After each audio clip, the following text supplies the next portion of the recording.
Banyarwanda, banyarwandakazi, namwe inshuti z'u Rwanda, mbanje kubaramutsa. Muraho neza. Uyu munsi turaganira muri make ku muhango w'inzira y'ishora wakorwaga mu Rwanda rwo hambere.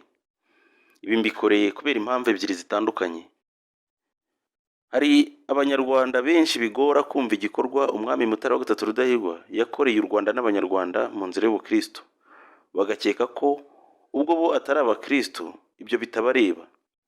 Icya kabiri ni ukwerekana muri make uruhare rw'Abanyarwanda bose muri iki gikorwa, bakareka kubiharira abakristo gatolika n'abapadiri bonyine, bo bakumva ko bitabareba, ko icyabo ari ukuba babizi gusa, nta kindi.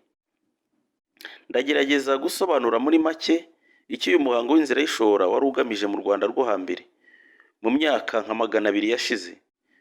Ikibabaje kugeza uyu munsi ni abakristo benshi, Abanyarwanda benshi muri rusange, batajya bemera na rimwe ko ubushakashatsi bushobora gukorwa hifashishijwe Bibiliya ngo bihuzwe n'umuco w'Abanyarwanda. Ubwo ngo ni ibipagani. Gute se? Imana Rurema yagiye yizigamira urutambiro rwayo mu mahanga yose y'isi, nubwo kuyigeraho ngo bayambaze byari bigoranye. Ariko mu Rwanda ho siko byari bimeze. Amateka n'uburyo u Rwanda rweguriye Kristo umwami, bimwe turabirebera mu gitabo cya Musenyeri Kizito bahuje imihigo, Mutara wa gatatu Rudahigwa, uwatuye u Rwanda Kristo umwami. Hari impamvu yo gushora no gushoka. Turareba mu gitabo cya Musenyeri Aloyizi bigira umwami, igitabo yise imihango, imigenzo n'imiziririzo mu Rwanda, ku ipaji y'170. Hari ibisobanuro bitangwa ku mpamvu zo gushora no gushoka. Aravuga ngo iyo umuntu yarozwe cyangwa yibwe akayoberwa uwamuroze cyangwa uwamwibye, ariko agakeka, nibwo atumira umushozi ngo ashore uwo akeka, yere cyangwa yirabure. Birumvikana ko gushora umuntu biba biturutse ku cyaha bamukekaho kugira ngo babone gihamya. Bashoboraga kandi gushora umuntu mu gihe bifuza kumubitsa amabanga kugira ngo atazayamena kandi agomba kuyarinda. Uyu rero aho kumena amabanga aremera agapfa, bakamuhambana nayo. Amagambo gushoka no gushora ni inshinga ebyiri zigendana, imwe iherekeje indi, kuko ushoka aba afite undi umushora. Benshi bakabyitiranya no gushoka kw'inka iyo zigiye kw'iriba kunywa amazi. Birumvikana ko igisobanuro cyatanzwe mu myaka y'1940 mu gihe bandikaga ku nzira z'ubwiru, hari aho twe dukwiye kubikosoraho kugira ngo bijyane n'imyumvire y'abariho uyu munsi.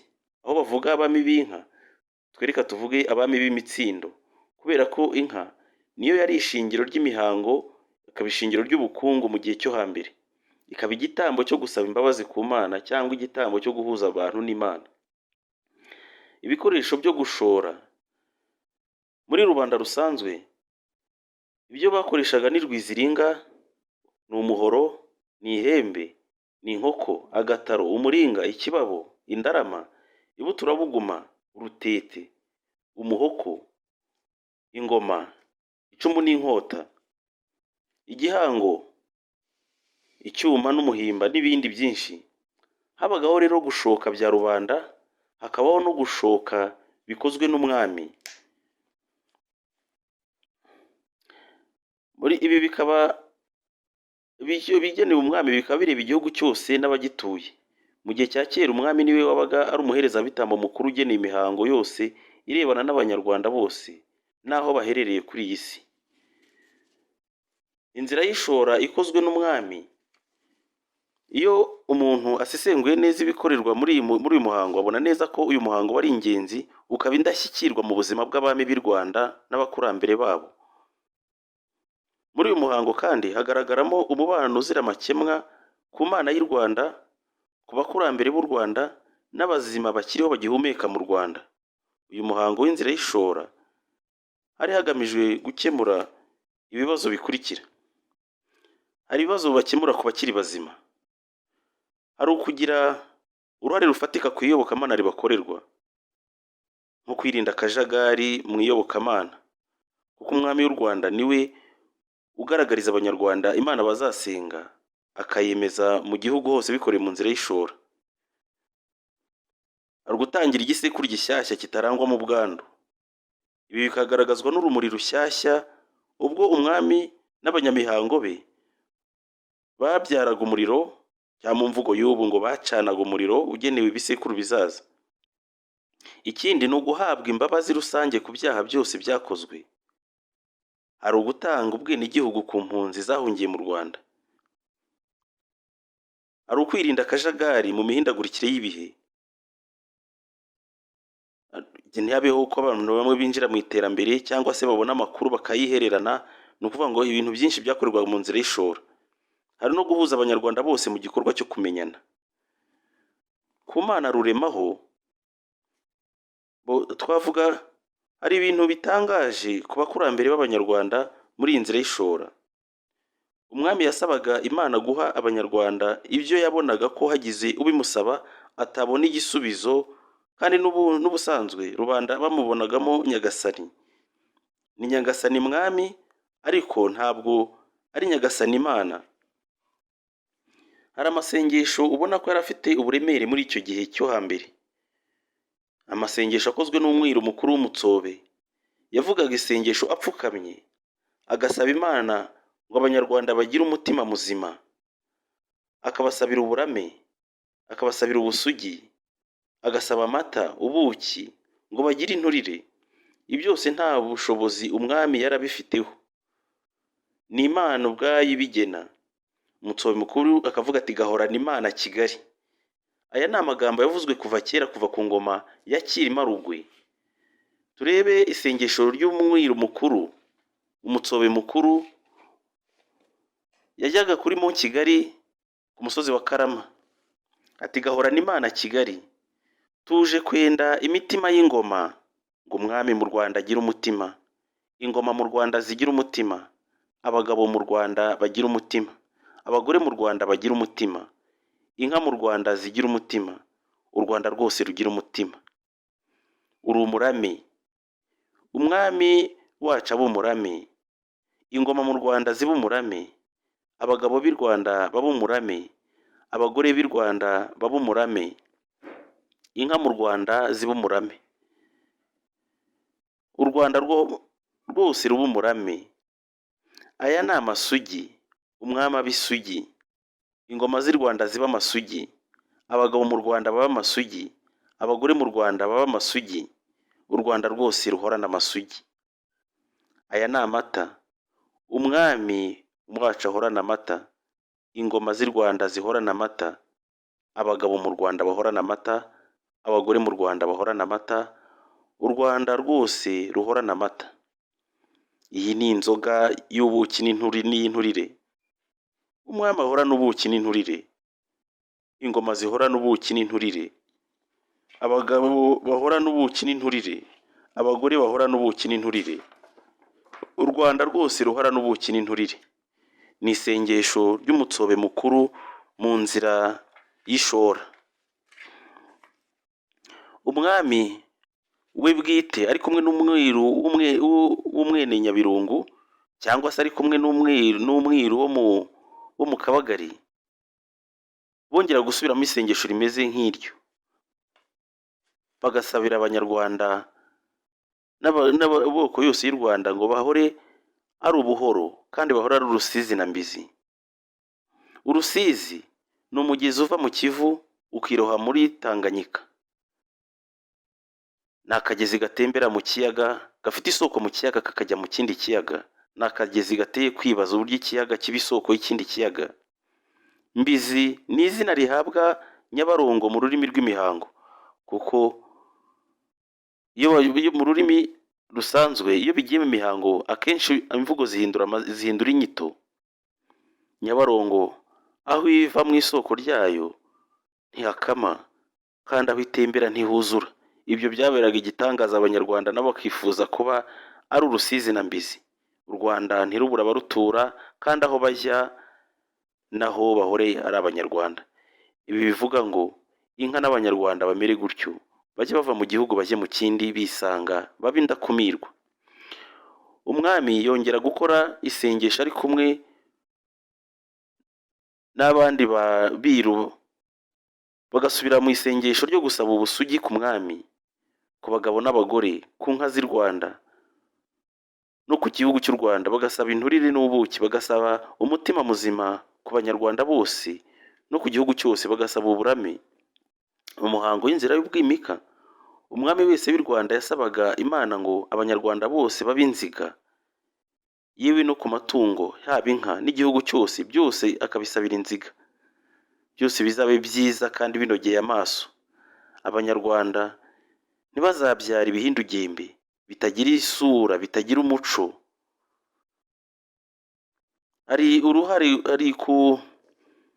Uyu muhango w'inzira y'ishora wari ufite uruhare rukomeye nanone ku bakurambere batabarutse, batakiriho, batagifite ubuzima bw'abazima. Hari ukubagaragariza ko hari abakibibuka kuri iyi si, bagikomeje umurage n'imihigo batangije bakiri bazima. Icya kabiri ni ugukangurira abazima n'abakurambere babo umubano uzira amakemwa nk'uko Imana yabyifuje kuva mu ntangiriro. Icya gatatu ni ugusabira abakurambere babo imbabazi ku byo batatunganyije no kubahorera inzigo. Kwanga abakurambere baba barapfanye inzigo, ibyo barabyirindaga cyane mu mateka y'Abanyarwanda. Mu nzira y'ishora hari aho bavuga igitero cyo guhora ibukunzi. Aha harimo umuterekero wo guhora, bahorera abantu bose bishwe. Mu gitabo cya Bibiliya bavuga ko munsi y'urutambiro rw'Imana ihoraho hari roho nyinshi z'abishwe bahora batakambira Imana ngo Imana izihorere ku batuye isi. Ngo Nyagasani Imana nyir'ubutagatifu, Mana nyir'ukuri, uzahereza he kudacira urubanza abatuye isi no guhorera amaraso bamennye. Ibyo biri mu gitabo cy'ibyahishuwe, umutwe wa 6 kuva ku murongo wa 9 kugera ku murongo wa 10. Hano mu nzira y'ishora igitangaje harimo umuhango wo guhanagura ibyaha bya rubanda. Mu mateka y'umuryango wa Isiraheli ni kenshi bivumbuye ku Mana bagatuka Musa mu mwanya wayo, bakamuburanya bavuga bati, mwicishije umuryango w'Imana muratumaze. Uhoraho ngo yarakariye ayo magambo, yemeza kubatsemba bose. Nuko Uhoraho abwira Musa ati, nimwitandukanye na ririya koraniro, ngiye kuririmbura mu mwanya muto. Ariko ngo bikubita hasi bubika umutwe ku butaka. Musa niko kubwira Aroni ati, fata icyotezo cyawe urahuriremo umuriro wo ku rutambiro, ushyiremo n'imibavu, hanyuma wihute usange ikoraniro urikorereho umuhango wo kurihanaguraho icyaha, kuko Uhoraho yarakaye cyane, none icyorezo cyatangiye kuyogoza. Nk'uko Musa yari yabimubwiye, Aroni afata icyotezo ariruka ajya mu ikoraniro. Koko rero icyorezo cyari cyatangiye kuyogoza umuryango.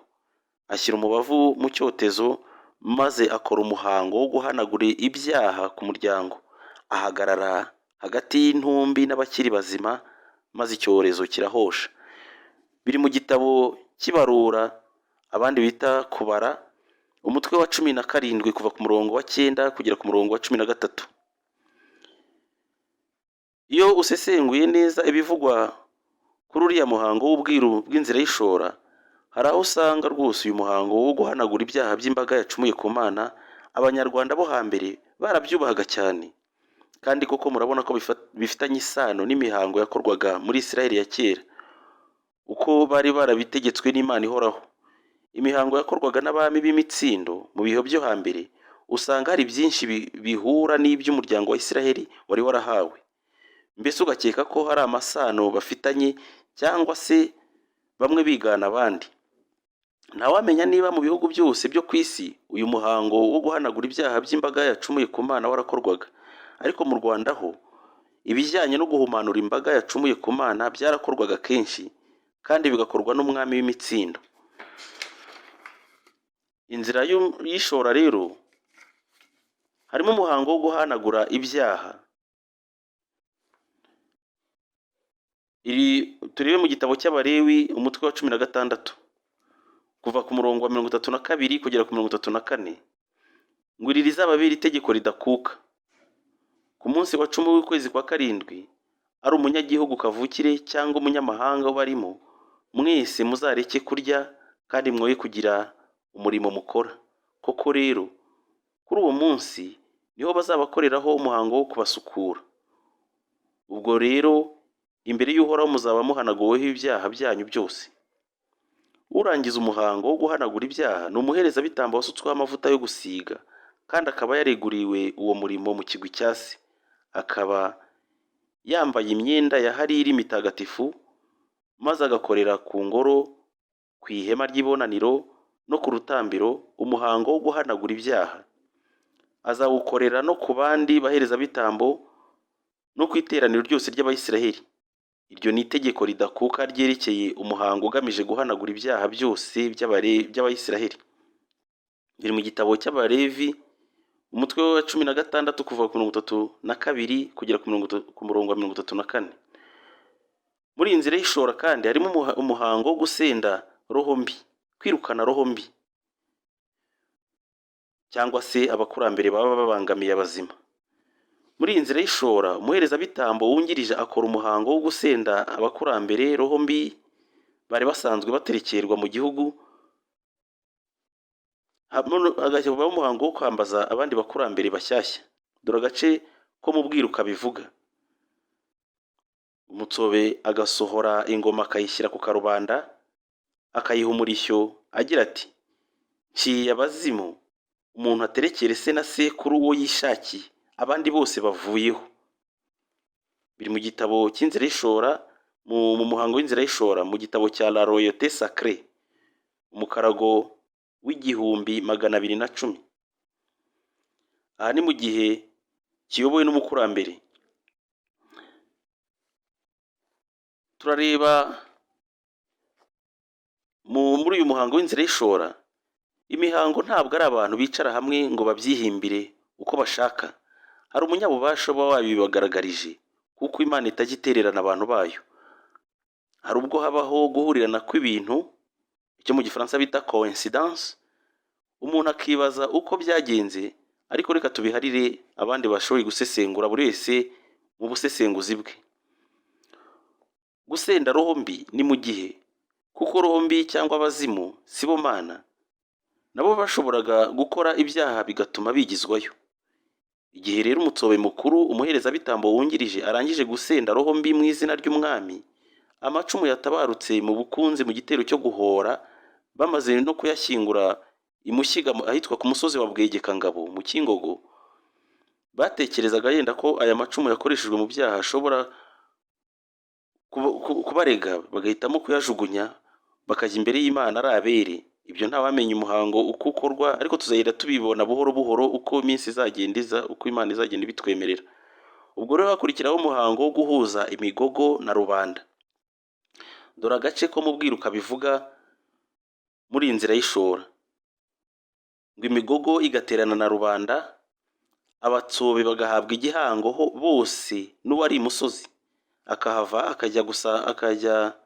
akahava bagasanga ingoma imuganza. Biri mu nzira y'ishora, umukarago w'igihumbi 225.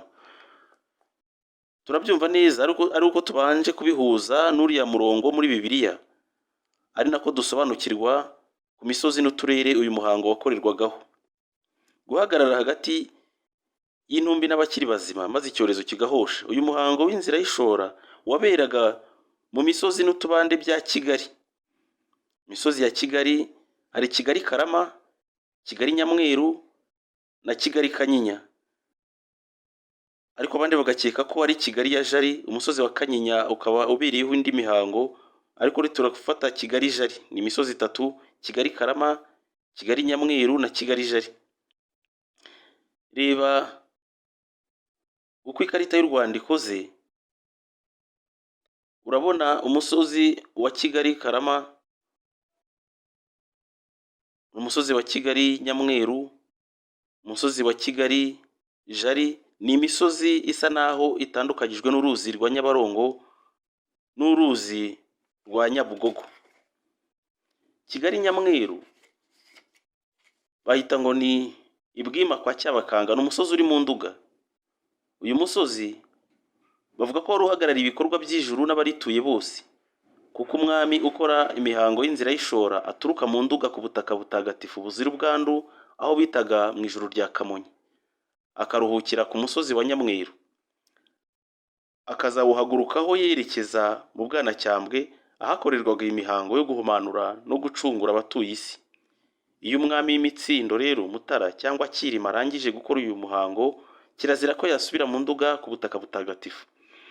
Birumvikana rero ko nawe yabaga yenda yandujwe n'uyu murimo nk'uko bivugwa muri uriya muhango, muri uriya murongo wa Bibiliya. Biragaragara ko Imana yamutumye guhagarara hagati y'intumbi n'abantu bazima bagihumeka, abakabakoreraho umuhango Aroni yakoreye ku Bayisiraheli wo kubahanaguraho ibyaha, akabateza icyuhagiro. Muri uyu muhango kandi umwami yagombaga gushyingura imirambo y'abakurambere ihagarariwe n'umwami w'imitsindo wamubanjirije.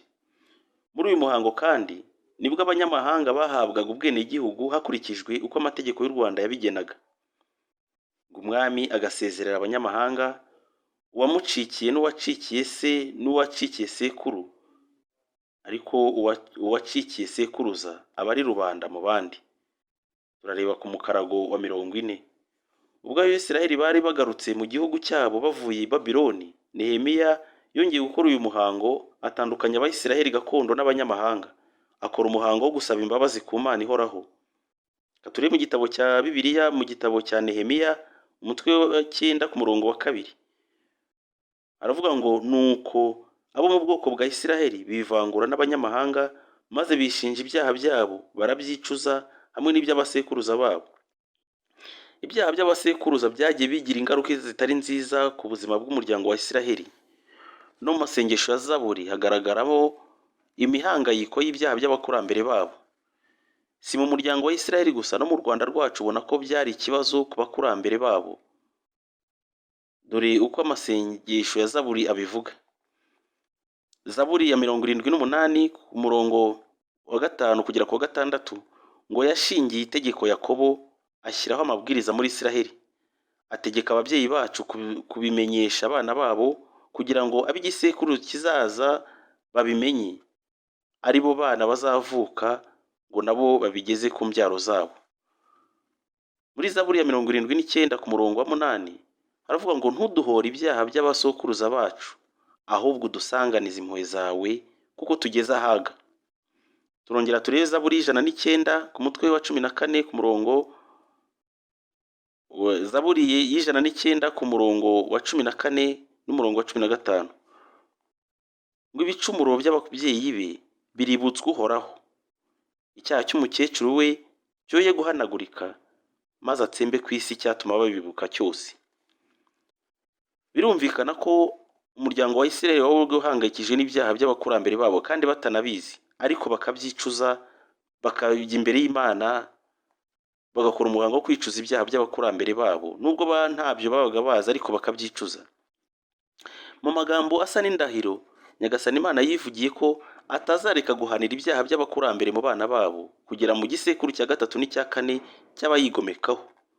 Turareba mu gitabo cy'iyimuka Misiri umutwe wa 20 ku murongo wa 5, cyangwa se mu yimuka Misiri umutwe wa 34 tuve ku murongo wa 6 kugera ku wa 7. Abanyarwanda bo bari bazi amayeri yo kubyikuramo. Ni kenshi muri Bibiliya Nyagasani Imana agaragaza kubaha abakurambere b'umuryango no kudahemukira abana bazavuka mu bisekuru bizaza. Ahubwo muri uyu muryango umuntu yakwibaza ati, ni kuki bagombaga gusezera abanyamahanga? Aha ntibivuga ko ari urwango umwenegihugu agomba kugaragariza abanyamahanga, ahubwo ni umuco wo kugira ibanga mu bikorwa bijyanye n'iyobokamana ryawe ndetse n'umuryango wawe wose muri rusange. Turebe muri Bibiliya mu gitabo cya mwene Siraki umutwe wa 8 kuva ku murongo wa 18, ngo ikigomba kubibanga ntuzagikorera imbere y'umunyamahanga, kuko utabuzi akazamuvamo. Ntuzahishurire umutima wawe ubonetse wese, kuko atazabigushimira.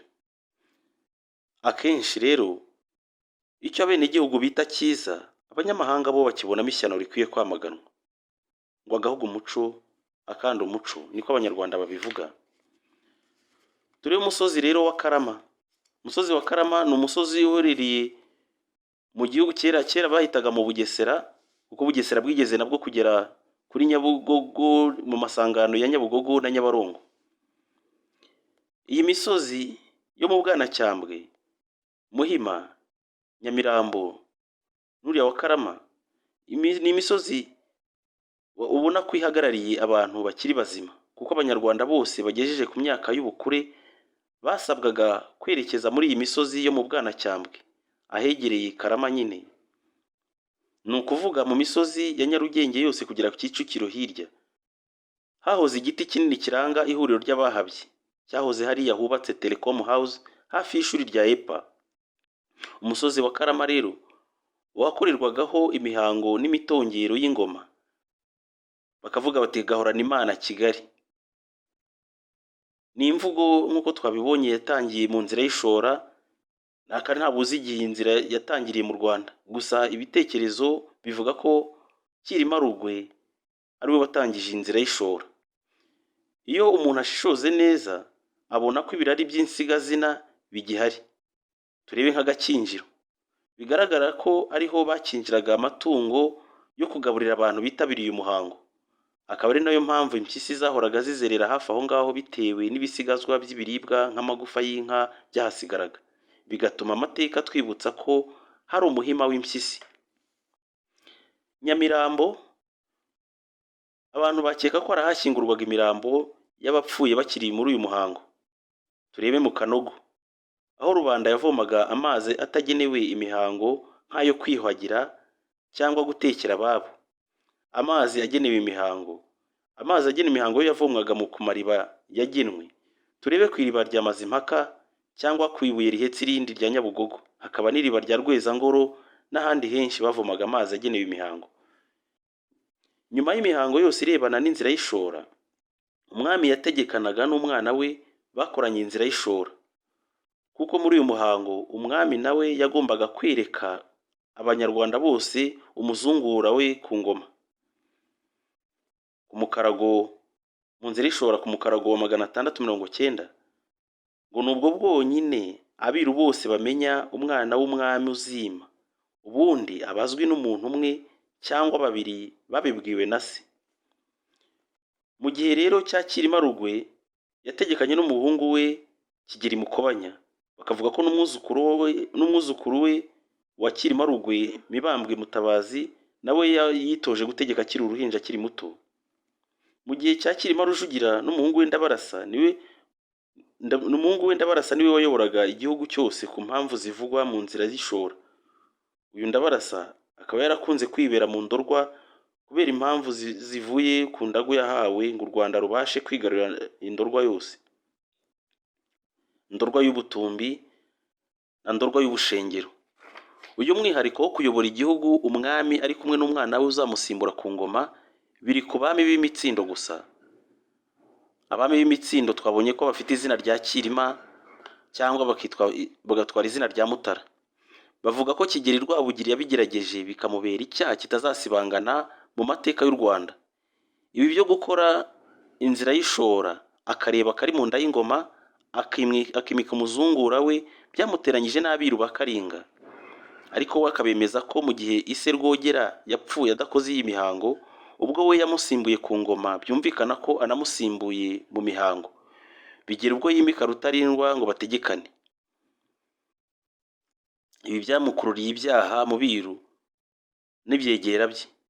Abanyarwanda baravuga ngo uko byagenze bara umupfu. Reka twikomereze turebe umusozi wa Kigali Jari. Birumvikana ko ijuru ritakwegerana n'ikuzimu. Hagombaga kubona umusozi wundi ukingiriza ibikorwa by'ijuru n'ibikorwa by'ikuzimu. Hagasigaragamo hagati aho ngaho umusozi wa Kanyinya.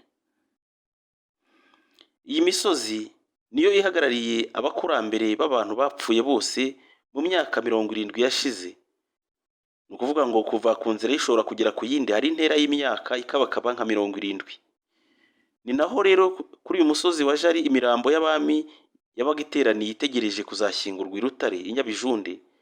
Aha mu Gasyata kandi niho hashyingurwaga imyeko y'abagabekazi. hashyingurwaga imyeko y'abagabekazi kubera impamvu zikurikira.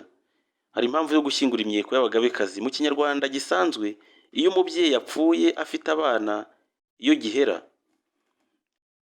babasigiraga akantu gato nk'uwo mweko, icwende rye yabikagamo amavuta yo kwisiga, bakabasigira akantu bazashyingura kugira ngo nabo bazashire agahinda n'intimba batewe no kubura umubyeyi wabo. Kubikora rero umuhango w'inzira y'ishora birumvikana. Umugabekazi niwe mubyeyi nyina w'Abanyarwanda bose kuko yababyariye umwami. Muri uyu muhango nibwo Abanyarwanda n'Abanyarwandakazi benshi babaga bateranye baririra abakurambere bose bitabye Imana. Ibi kandi bakabikorera mu Gasyata kuri wa musozi uhagarariye abapfuye, abakurambere babo, muri uyu muhango wo guhagarara hagati y'intumbi n'abazima. Uyu muhango wakorwaga muri ibyo bihe wari ingenzi cyane mu gihe cyawo. Iyo umuntu ashishoje neza, ubona ko icy'ibanze muri uyu muhango w'inzira y'ishora wagombaga gukorwa na Mutara wa gatatu Rudahigwa yarakirangije.